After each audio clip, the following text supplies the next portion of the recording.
Dear students, I am your teacher Asif Iqbal and I am going to teach you about ionization energy in detail.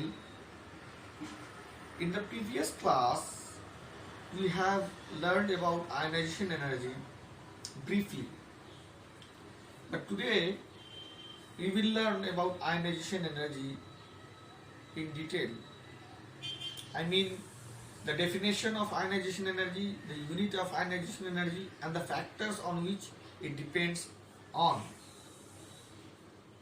First of all, we should know the definition of ionization energy. What do you mean by ionization energy? Always remember that when an atom loses an electron, it becomes a cation, and when an atom gains electron, it turns into an ion. So, the definition, first of all, let me define the definition of ionization energy. What do you mean by ionization energy? Energy. The definition contains the name energy. We have to provide energy in an atom for the removal of electron. The definition you can write in exam and memorize in such a way that the minimum amount of energy required for the removal of outermost shell most loosely bounded electron from a gaseous isolated atom which is present in ground state. This is the definition. And you will get the full marks if you write in this way. That, let me repeat once again the definition. The minimum amount of energy required for the removal of outermost shell electron from a gaseous isolated atom which is present in ground state. Now, ionization energy will be supplied in the form of heat. This is a kind of energy.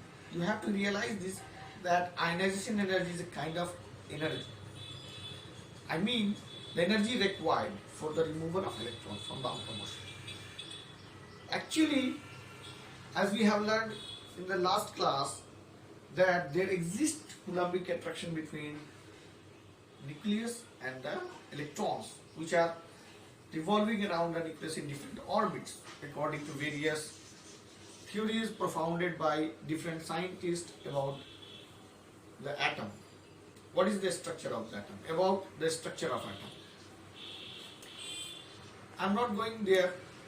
I'm not going to tell about the structure of atoms. As we have learned in the previous class that lots of scientists have propounded different structures of atom, Bohr, Sommerfeld, etc., etc., etc. Here, the nucleus, which is made of proton positively charged particles, that is protons, attracts the negatively charged electrons which revolves around the nucleus. You should understand that the force of attraction between nucleus and the electrons which are very close to the nucleus, and the electrostatic force of attraction between nucleus and the electron which resides on the outermost shell will not be the same. The electron which is very close to the nucleus will be attracted towards the nucleus. The nucleus will attract the electron very strongly, but the electron which is residing on the outermost shell will not experience the same force of attraction. As I have told in the last class, according to Coulomb's law of attraction, you can calculate F is equal to Q1 into Q2 by R square, Epsilon R square. We see here that force of attraction is inversely proportional to the square of the distance. Q1, Q2, charge of particle 1 and the charge of particle 2.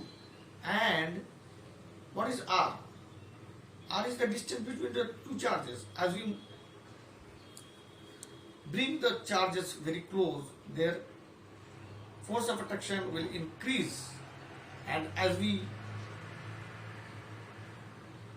move the charges away from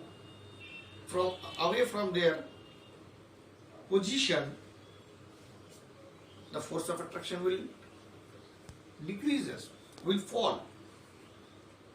So, effective nuclear charge has a very important role in controlling the ionization energy. And one of the other factor is screening effect. We will discuss later on. Thank you.